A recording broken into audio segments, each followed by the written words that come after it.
ternyata saat itu menegur saya Kabupaten Semarang dulu harus jadi gitu. Dan beliau juga bilang saya sendiri yang akan membackup untuk hal ini dilaksanakan di Kabupaten Semarang. Tepuk tangan untuk beliau. Tulus Pak. Turunnya kepada Pak Kasudin untuk menyampaikan penguatan kenapa PBS dan bagaimana kebijakan pendidikan inklusif di Kementerian Agama Republik Indonesia. Saya perkenalkan, beliau nama lengkap adalah Dr. Haji Anis Maskur MA. Ya, beliau asalnya saya belum tahu, nanti kenalan sendiri. Oh, Temanggung. Ternyata Temanggung, Bapak. Saya pikir orang maju dari itu. Karena agak galak. Tapi luar biasa. Beliau masuk di baru dan sekarang menyasar kemana-mana untuk mengembangkan pendidikan informasi dan inklusif di seluruh Indonesia.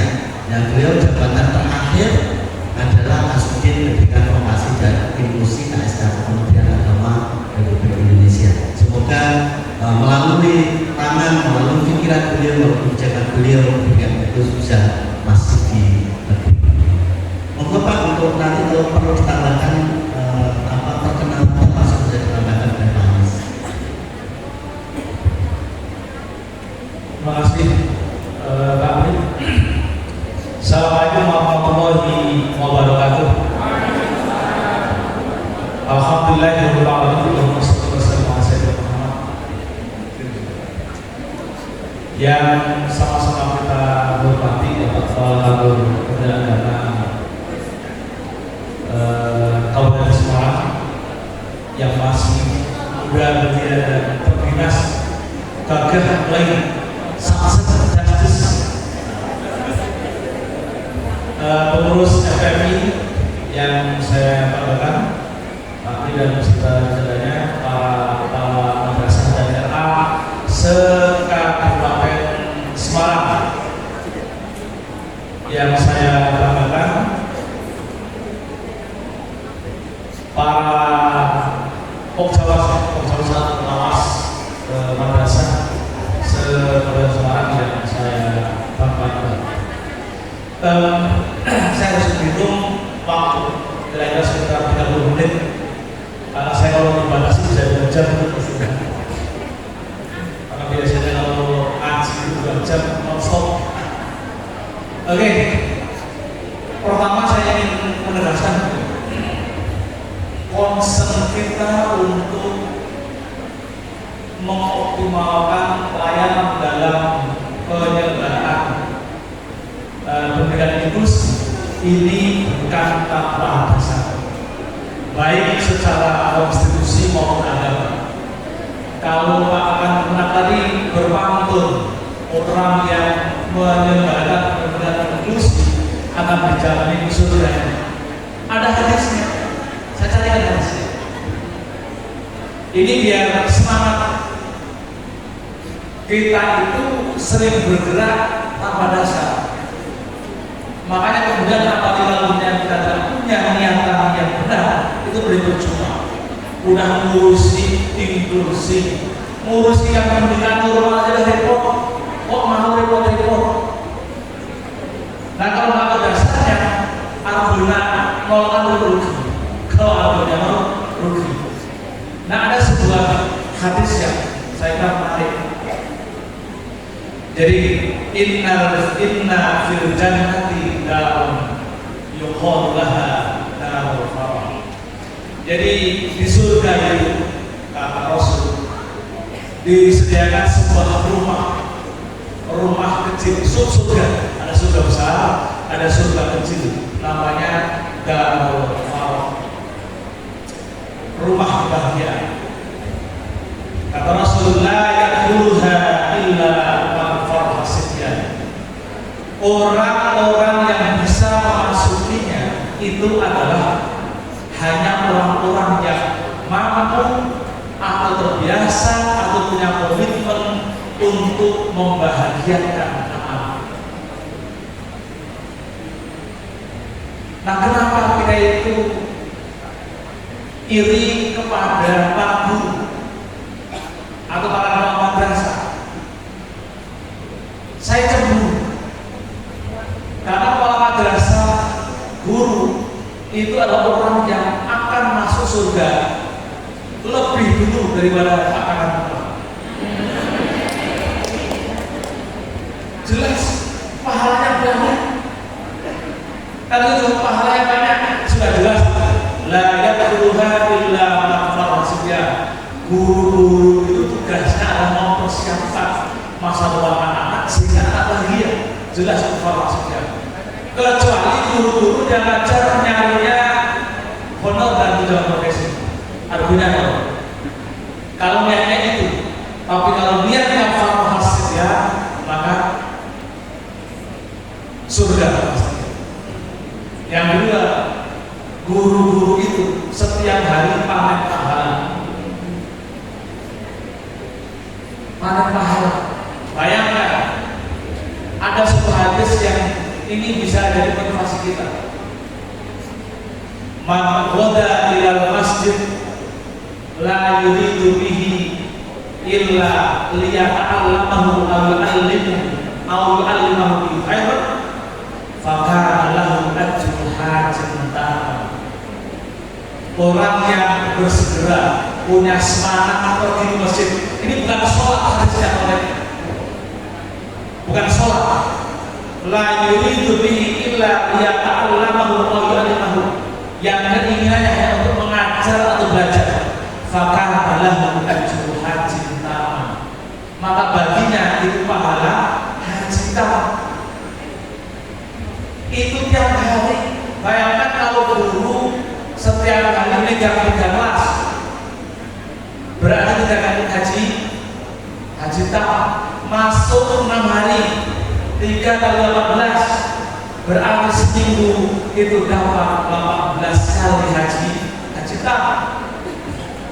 Bayangkan orang yang sudah jual begitu banyak hanya untuk umroh, habis 34 juta, dapatnya hanya pahala umroh. Kita yang ngajar masuk dalam majelis ilmu, setiap kali ngajar haji tamam. Makanya kalau guru mengorbankan ngajar hanya untuk umroh, itu guru yang tidak pintar. Ya, guru mengorbankan ngajar hanya untuk umroh, itu guru yang tidak pintar, alias kan itu. Seminggu dapat 18 haji tamam, umroh 1 kali, berangkat seminggu hanya dapat 1 kali pahala 1 umroh. Pilih yang mana? Pilih yang haji tamam atau umroh? Tapi karena orang banyak beragama pakai hawa nafsu, pilihnya umroh. Itu yang dicela oleh Ibnu Al-Asqalani, min alamati ittiba'il hawa at-takasul, apa namanya, al-musabaqah bin nafilat wa takasul bil mujibat. Termasuk tanda-tanda orang yang beribadah dengan hawa nafsu adalah orang-orang yang semangat mengerjakan yang sunat tapi malas melakukan yang wajib. Ya. Nah, inilah kemudian pentingnya momentum hari ini. Hari ini saya punya kewajiban karena saya diangkat sebagai kasubdit provokasi. Provokasi kasubdit provokasi dan pro inklusi. Maka saya mau tidak mau harus membantu Pak Priyono ya untuk mendiseminasikan pentingnya pendidikan inklusi, karena kita terhitung terlambat. Lekri saja, lekri itu di sini, makanya itu. Lekri ini gabung di Pokja Inklusi tahun 2002. Kebijakan inklusi itu mulai tahun 2013, setidaknya dari undang-undang tentang penyandang disabilitas. Kita baru bergerak tahun 2022, ada beberapa juknis di 2023, baru IDL-nya 2024. PPR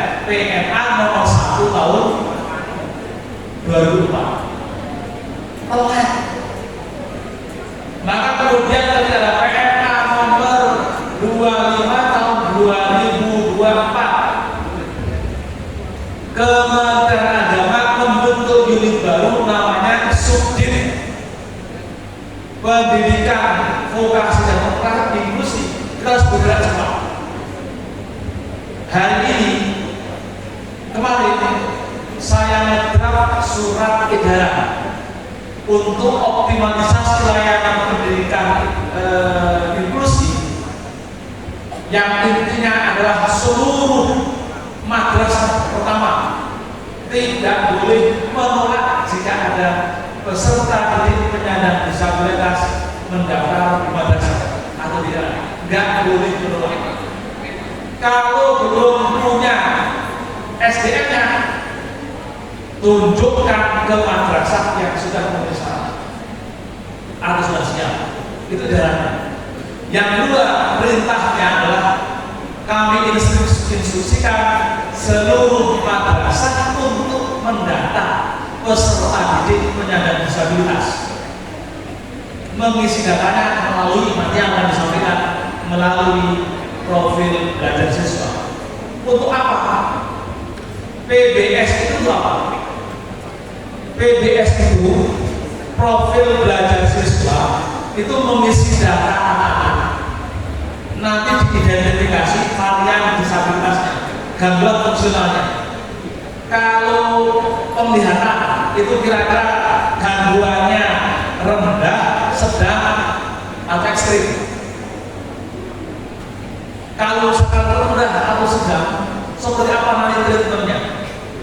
Kalau dia punya kekunaan di fisik, misalkan kaki tidak lengkap, tangan tak sempurna dan seterusnya, seperti apa nanti treatmentnya? Setelah terkumpul, kita akan lakukan advokasi bersama. Nanti ini tugasnya kan memang didorong atau diprovokasi sama FMI dan pengawas untuk lobby ke OPD, organisasi pemerintah daerah. Karena kami memiliki keterbatasan orang. Sampai saat ini saya sendiri di pusat belum dikasih staff. Sudah masuk bulan 7 belum punya staff. Tapi kami tidak boleh tidak bergerak. Maka bergerak terus, walaupun mulai Zoom, walaupun saya sendiri yang kasukin, yang ngetik, yang tempel, yang ngirim. Karena belum punya staff. Karena al-harakatu barakatuh, gerak dengan bertahan. Nah nanti tujuannya adalah seluruh apa namanya produk itu setelah terlihat petanya kan Kemenang bersama LPMI lobby ke OPD. Apakah Dinkes, Dinsos, BPJS, Basnas, bagaimana kemudian bisa memberikan bantuan yang punya gangguan mata level rendah sama sedang, mungkin bisa pakai kacamata. Kita bisa mintakan ke BPJS yang butuh permasalahan ketunanan di bidang anggota fisik, bisa apa Basnas ataupun yang lainnya bisa memberikan bantuan apa tongkat atau truk dan seterusnya. Itu nanti tugasnya akan kemenang didampingi Kasih Jerman, diprovokasi oleh FPMI. Nah FPMI tugasnya memprovokasi Kemenang dan OPD. Jadi kalau sudah data mengumpul, ada proses analisis, baru kemudian mereka bergerak. Maka edaran yang kemudian hari ini akan di-share ke seluruh kanwil dan kabupaten itu isinya harus melakukan apa namanya pengarus utamaan pendataan peserta didik penyandang disabilitas. Data DMI saat ini peserta didik penyandang disabilitas itu berjumlah 55.000 di emisi 55.000. Itu sedikit Pak. Di SD satu provinsi saja kemarin dalam paparan Kabupaten Bulungan itu Depdagri menyampaikan potensi penyandang disabilitas satu kabupaten itu 38.000. satu provinsi Bulungan yang jumlah warganya hanya sekitar 1.200.000, penyandang disabilitasnya 38.000. Nah, madrasah, siswa madrasah yang terdata hanya 55.000. Itu artinya apa? Bisa jadi masih banyak yang belum melaporkan putra putrinya yang masuk dalam kategori penyandang disabilitas. Bisa jadi. Maka kemudian kita mau berrepot-repot menambah pekerjaan kita dari yang biasa menjadi kepala madrasah biasa, kepala madrasah reguler. Kita mau berrepot-repot menjadi madrasah inklusif. Inilah yang akan mempercepat kita semua, insya Allah, selaku kepala madrasah yang akan cepat melaju menuju surga. Allahumma. Siapa yang mau cepat masuk surga? Ya, kita aminkan. Oh, nggak senang? Iya, jelas. Kata-kata kita mau berrepot-repot. Jadi maka kemudian ada beberapa hal yang perlu kita tahu. Tugas saya itu lagi-lagi memprovokasi. Bagaimana bisa berlanjut cepat?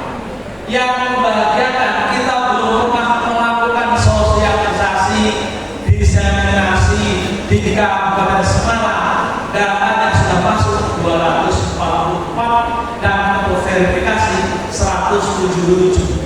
Terutama perkiraan saya, kalau di sini itu sekitar 50.000 siswa, ya, 50.000 siswa, 1,2%. Ini hitungan Bapenas, matematikanya ya, 1,5%. Berapa banyak? 10%, 5.000. 600-an. Jadi potensi menurut hitungan rata-rata secara umum adalah 650-an anak kita yang di madrasah yang tinggal di Kabupaten Semarang yang sudah terdata masuk dalam database BPS 244 terverifikasi 177. Jadi masih ada sekitar 500. Ini kewajiban Bapak Ibu sekalian menggerakkan guru-gurunya, ya. Jika kalian mendapati di madrasahnya ada anak yang penyandang disabilitas, dapatkan masukan, lengkapi datanya di dalam profil belajar siswa. Pengawas yang membina, satu pengawas ke seluruh madrasah minimal atau 7 madrasah kalau untuk jenjang kalian. Jadikan setiap kali melakukan pembinaan ke madrasah-madrasah, pantau, cek jumlah siswa atau PDP peserta jadi penyandang disabilitas, pastikan sudah masuk di dalam PBS. Anda bisa ngecek, nanti download aplikasinya PBS di Play Store, karena bisa diisi dengan di Android di HP. Nanti tidak boleh wajib. Dan kita lakukan mobilisasi, banyak besar-besaran. Jadi kalau misalkan ini kurang 500, sanggup berapa bulan selesai? Berapa pengawas? 500 masuk ke BS. Berapa bulan? 1 bulan? Sanggup? 1 bulan? Sanggup? Oke, Pak Ahmad catat, kalau kepala madrasahnya dan menyelesaikan mutasi.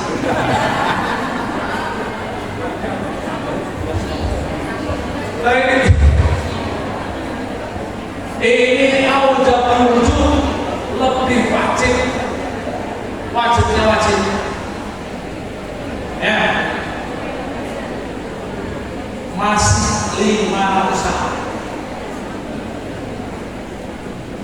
Jadi kemudian nanti kalau ini selesai 1 bulan, maka 1 tahun depan kita adakan rapat kami tim inti FPMI, Ketua Pokjawas bersama nanti kampungan, nanti bisa difasilitasi dari tingkat pusat atau kabupaten, ngobrol, menganalisis data, lalu kemudian sudah muncul datanya, lalu kapan mau jalan ke Pak Bupati. Kayak gitu. Sehingga anak-anak yang punya gangguan tadi, gangguan visual terkurangi apa namanya kesulitannya. Orang yang misalkan dia miskin karena nggak bisa beli kacamata, kita bisa kontrol BPJS, bisa kasih berapa, kita punya data. Data pentingnya di sini. Kita punya data, ini ada anak 100 mintain kacamata ke BPJS. Nanti kalau yang bersama dia namanya meja, apa namanya, meja belajar yang untuk anak adik-adik, karena akan mahal, harganya 1.700.000, minta ke Basnas atau perusahaan. Karena Kementerian Agama terus tolong itu bantuan pihak lain tidak punya banyak duit, apalagi terakhir di efisiensi. Saya ada di sini pakai sisa-sisa SPD yang penting bisa sampai ke Semarang bertemu Bapak sekalian. Saya tidak tahu pemenang se-Indonesia juga sama, nggak punya duit, makanya nggak bisa nyewa uang agak gratisan aja. Tapi lumayan kasih lah 1 Pak. Jadi Anda jangan nanti macam-macamnya, karena memang kita siap. Tapi saya katakan Kemendikbud ini nggak ada ya, Kemendikbud tahun 2000 yang ayat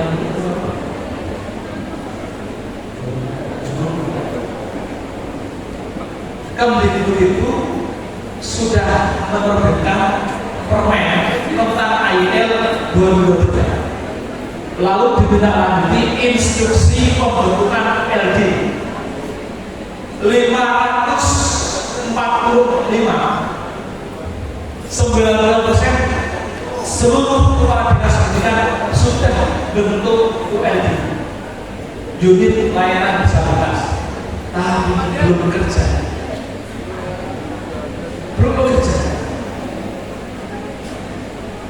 Kemarin piloting di Bogor, kita sudah punya data 2.600 peserta ini penyandang disabilitas di Kabupaten Bogor. Ketika kita mau minta ke apa yang punya duit itu, Bapeda melihat mana masih nol, akhirnya wah nggak bisa nih, sekarang minta sekolah-sekolah didata juga. Akhirnya teman-teman pengawas yang tergabung di FPM Kabupaten Bogor dikerahkan oleh pelatih-pelatih SD, karena biar nanti kalau kita ngajuin anak-anak itu mereka juga bagian, wah curang ya, tapi nggak apa-apa, nih hebatnya madrasah, nggak punya duit, kali itu hebatnya madrasah, uang apa penting. Kan itu, karena orang madrasah itu udah berpikir rizki itu adalah kasbi, ada wahbi. Ini konsep orang agama ini nanya begitu. Kalau kasbi itu orang ajar dikasih honor, itu rizki kasbi. Tapi ada namanya rizki wahbi. Orang melakukan sesuatu yang berlebihan, bukan berlebihan, melampaui tusinya, tapi tidak dikasih honor. Tapi Allah sayang sama kita, pasti kita punya keyakinan, pasti kita akan diberi honor melalui pintu yang lain. Allah alam, mau melalui pintu yang mana tahu. Kita punya keyakinan itu, sehingga saya bangga dengan guru, para madrasah, madrasah, mereka dipanggil gini, nggak ada transfer, nggak ada honor, langsung turun. Insya Allah ikhlas. Ikhlas apa? Ikhlas apa? Ada yang ikhlas? Kalau nggak ikhlas, mending pulang. Rugi di sini, waktu buang nanti terancam rotasi.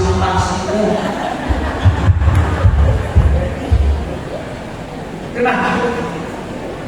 Dan inilah yang kemudian yang diinginkan oleh Pak Menteri yang bolak-balik menekankan pentingnya cinta. Tapi sebelum Pak Menteri itu menyampaikan cinta bagi guru madrasah, ketika dia terjun ke dunia pendidikan sudah penuh cinta. Kan gitu? Sudah penuh cinta. Karena niatnya bukan mencari bodoh, tapi ridho marwadillah, mencari Allah. Kalau sudah ridho Allah, maka aku bisa, aku bakal berjalan.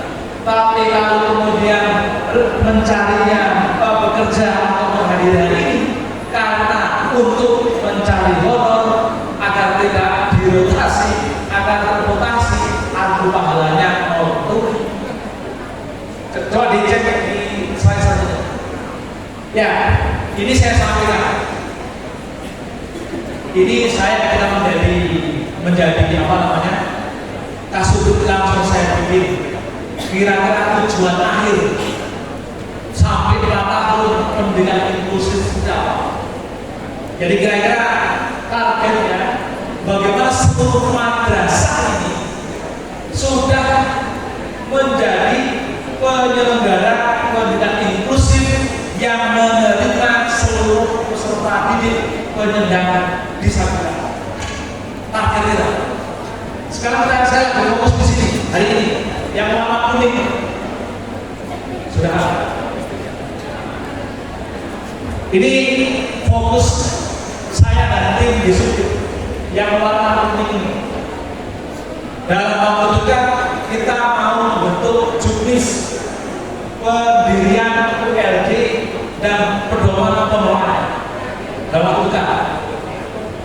Lalu kemudian kita juga perkuat perspektif pendidiknya, kepalanya agar punya perspektif sadar inklusif. Melalui FOC ada model pelatihan di FOC. Coba angkat jari kepala madrasah yang pernah ikut pelatihan pengelolaan pendidikan inklusif. Pelatihan pengelolaan pendidikan inklusif. Wah, rotasi semua.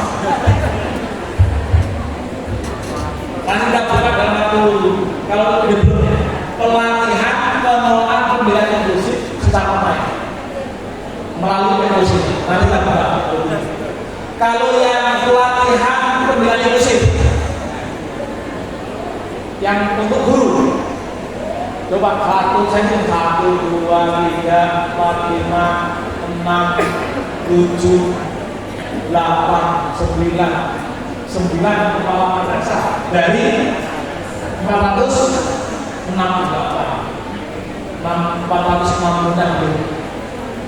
Nanti ya, kalau berdekat bantal ya, mohon meluangkan waktu untuk minimal pelatihan pengelolaan pendidikan inklusif minimal itu lewat inklusi ya. Nanti kami biar ini selesai. Lalu kami sudah mempersiapkan sistemnya, termasuk juga inisiasi dan juga regulasi.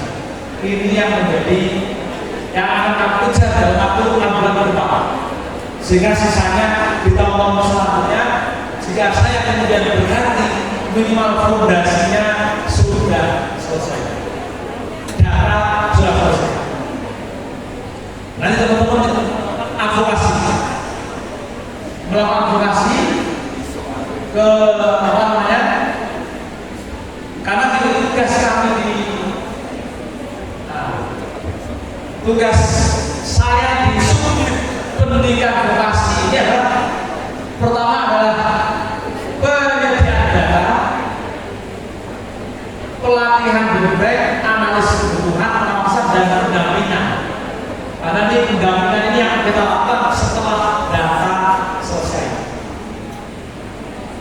Kami sedang mengusul juga nanti memberikan mandat kepada kepala bidang pendidikan madrasah di Kabir dan kasih Kemenmak di Kemenang tambahan fungsi untuk penyelenggaraan pendidikan inklusi.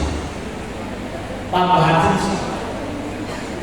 Kali nanti kita produksikan, kemudian nanti kita guru atau madrasah konsultasi kepada kepala seksi di wilayah di Kemenang Kota dan kepala seksi memahami ruang lingkup tugas dan fungsi kepala seksi itu kan salah satunya adalah apa di penyelenggaraan pendidikan inklusi. Ini tugas-tugas. Jadi saya merasa harus selalu cepat, tapi tidak bisa karena saya tidak punya masukan. Tapi Bapak Ibu sekalian selaku kepala madrasah, kepala seksi, pengawas ada perhatian saya di level daerah. Maka mohon bantu Kementerian Agama, bantu kami bisa jalan karena ada semua. Kami bisa bergerak karena ada semua. Tanpa pandangan semua, maka kemudian kami tidak akan punya makna apa. Nah, saya itu yang paling penting yang perlu kami sampaikan. Jadi nanti sekali lagi akan disampaikan oleh Pak Cik seperti apa teknisnya, di mana datanya. Minimal nanti setelah Anda pulang ketemu dengan para guru, lalu kemudian mencermati mana yang masuk pendidikan, mana peserta didik yang termasuk penyandang disabilitas. Nah, biar lengkap isinya, panggil juga orang tuanya ketika mengisi, karena dia sudah tahu ada anak yang kadang biasa seperti ini, anak yang barangkali ini kasus anak saya itu inklusinya mahal karena ternyata kalau pakai kacamata masih inklusi. Saya kalau lepas itu hidung dan mulut dan mata kelihatan semua, bulat semua. Tapi kalau gini kelihatan. Nah, anak saya itu dari kecil kelas 1 harus pakai kacamata. Tapi kalau gurunya nggak paham, nggak sadar inklusi, badannya gede karena anak ayam kan gitu ya, anak ayam anak generasi ayam sayur itu yang sering makan ayam itu tulangnya jadi gede, badannya gede karena badannya gede taruh di belakang, padahal makanya kalau melihat itu mungkin kalau maju baru ditulis sudah tahu kayak gitu, gurunya naruh dia di belakang. Itu namanya guru yang tidak sadar inklusi. Kan boleh. Jadi yang penting gurunya harus cepat masuk juga ke dalam. Karena tadi tidak paham. Ada yang anaknya gangguan pendengaran, dengarnya nggak jelas, taruh ke belakang. Sekali guru ngajar begini maju. Nah, kalau bukan nggak paham, gara-gara badannya besar, taruh ke belakang. Itu yang kemudian menghambat atau menggerus tadi pahala guru yang banyak tadi. Karena di satu sisi banyak pahalanya, tapi dia juga melakukan kebalikan yang kemudian menggerus pahala. Tapi kan tidak mau menjadi guru kalau sudah banyak pahalanya, kepala sekolah sudah banyak pahalanya, jangan sampai berkurang nanti di akhirat gara-gara yang kecil. Jadi sekarang penting atau tahu atau sadar itu biar bisa menempatkan peserta didik secara proporsional. Itu yang kita harapkan. Jadi itu akan lebih baik ketika pas ngisi data nanti panggil orang-orangnya. Kan sudah tahu nih. Kalau ada yang mendengarnya kurang, ada yang slow learner, lambat belajar. Dia akan bodoh namanya stoner. Kalau nanti ngobrol sama ibunya kan ketahuan jalannya apa. Karena mengisi aplikasinya harus melibatkan penanggulangan diharapkan sehingga lebih valid. Ya, kalau misalkan ada kurang pendengarannya sejauh mana dia bisa mendengar dengan jelas, tidak mungkin teridentifikasi. Nah, kalau sudah itu datanya masuk sempurna bagus, segera tinggal akan menerap beserta jajarannya lobby ke instansi di luar Kemenang, namanya OPD, organisasi pemerintah daerah. Di situ ada Dinsos, Dinas Sosial, Dinas Kesehatan, ada Kesra, ada BPJS. Kalau ada perusahaan bisa ngambil CKK-nya, ada Basnas Kabupaten dan seterusnya, diminta membut, kita semuanya data. Tolong kita penuhi satu persatu. Basnas bisa apa, BPJS bisa apa, Kesra bisa apa, di pusat bisa apa. Kira-kira gitu ya. Jadi ini saya catat hari ini tanggal 3 Juli, saya cek nanti jumlah dana BPS-nya. Kalau kira-kira sudah 500 sudah tercover lulus, jangan dilurasi makan. Ini baik-baik kepala madrasah kita mobil. Saya kira saja sekedar mengawali karena sebenarnya jam makan siang, tapi kita untuk sementara menyisir sholatnya dulu ya. Saya kasih dalil ya. Saya kasih dalil. Nanti saya akan jawab dari kalau salah saya kasih dalil. Jadi nanti ini kemudian